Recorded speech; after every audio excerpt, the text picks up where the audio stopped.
بسم اللہ الرحمن الرحیم۔ السلام علیکم، میں ہوں حسن سبحانی اور آپ دیکھ رہے ہیں میرا یوٹیوب اور فیس بک چینل۔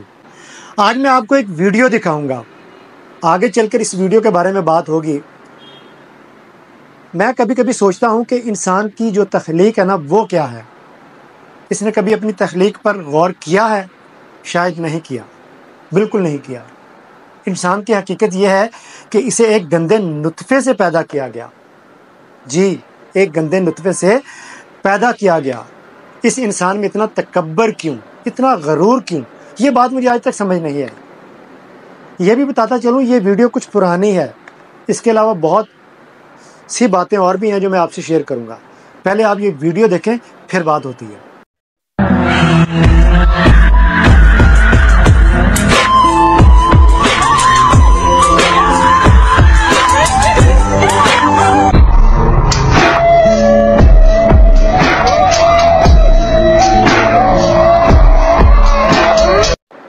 جی، آپ نے یہ ویڈیو دیکھی، مجھے تو سمجھ نہیں آ رہی اس شخص کے لیے کیا الفاظ استعمال کروں۔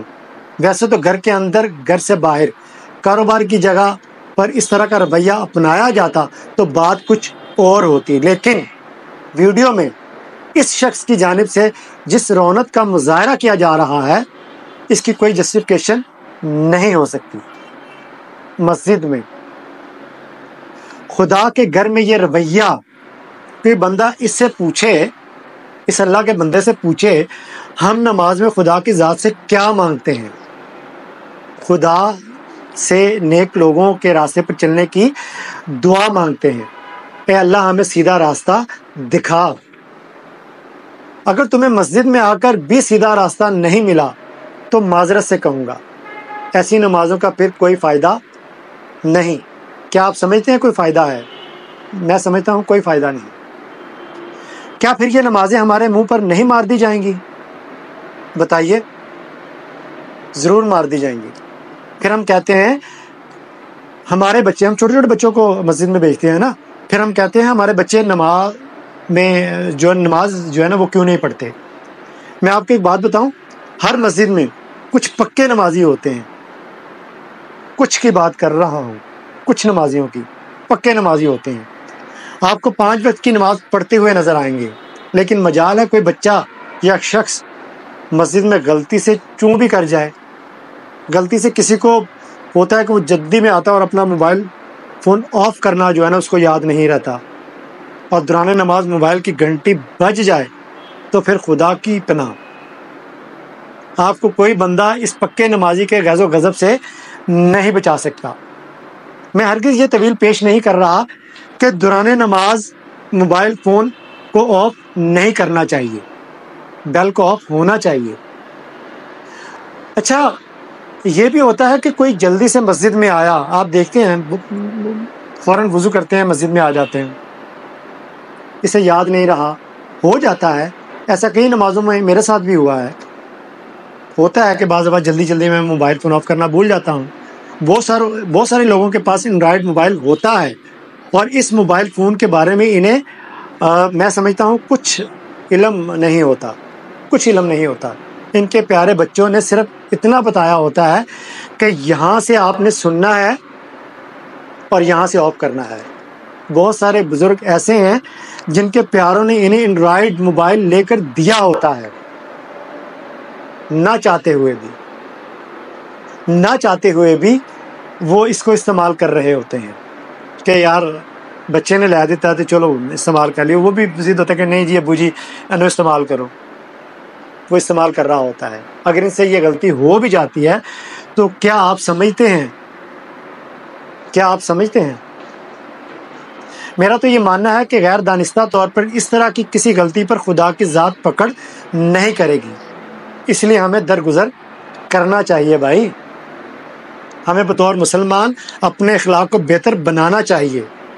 کسی سے کوئی غلطی کوتاہی ہو جائے تو اسے پیار سے جو ہے نا وہ میں سمجھتا ہوں سمجھائیں۔ سب کے سامنے تذلیل کرنے یا بے عزتی کرنے سے آپ کو خدا کے ہاں جو ہے نا وہ ہرگز ثواب نہیں ملنے والا، اور آپ غصے سے جب آپ اس کو بتائیں گے تو یہ ثواب کے دائرے میں نہیں آئے گا۔ بزرگ آج بچوں کو مسجد میں چوں تک کرنے نہیں دیتے۔ ان سے کوئی پوچھے کیا آپ اس عمر میں شرارت نہیں کرتے تھے؟ جو ویڈیو آپ نے دیکھی اس شخص نے جو کیا، آپ بتائیں کیا اسے شاباش ملنی چاہیے؟ اس کے اس رویے سے اس بچے پر کیا گزری ہوگی، دیکھنے والوں پر کیا گزری ہوگی؟ میرے خیال میں تو اس طرح کا رویہ بچوں کو مساجد سے دور کر دے گا۔ ہمیں بچوں کو جو ہے نا وہ پیار سے سمجھانا چاہیے، انہیں ڈانٹنے ڈپٹنے کی بجائے مسجد کے آداب کے بارے میں جو ہے نا وہ بتانا چاہیے۔ اچھا، میں اگر اپنی بات کروں تو مجھے ہر جمعہ جو ہے نا وہ مختلف مقامات پر جمعہ کی ادائیگی کے لیے جو ہے نا وہ دائیں بائیں جانا پڑتا ہے، کہیں نہ کہیں راستے میں چلتے ہوئے مجھے جمعہ کی نماز ادا کرنی پڑتی ہے۔ میں وہاں چھوٹے چھوٹے بچوں کو دیکھتا ہوں، ہمارے کچھ مولانا حضرات بہت ساری باتیں بتا رہے ہوتے ہیں، بہت ساری باتیں بتا رہے ہوتے ہیں۔ میں سمجھتا ہوں شاید وہ باتیں جو ہے نا وہ ان بچوں کے اوپر سے گزر جاتی ہیں۔ نماز کی جو ابتدا ہے کے بارے میں مجھے تو بہت کم سننے کو ملتا ہے۔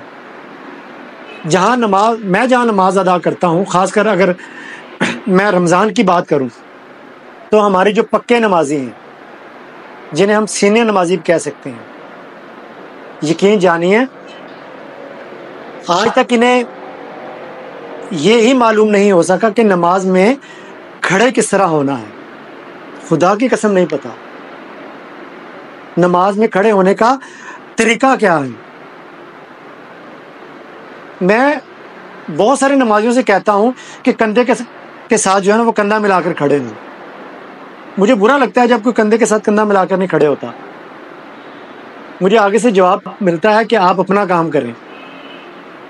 بھائی میرے، جب آپ اللہ اور اللہ کے رسول کی بات نہیں مانیں گے تو کیا آپ سمجھتے ہیں کہ آپ کی نماز قبول ہو جائے گی؟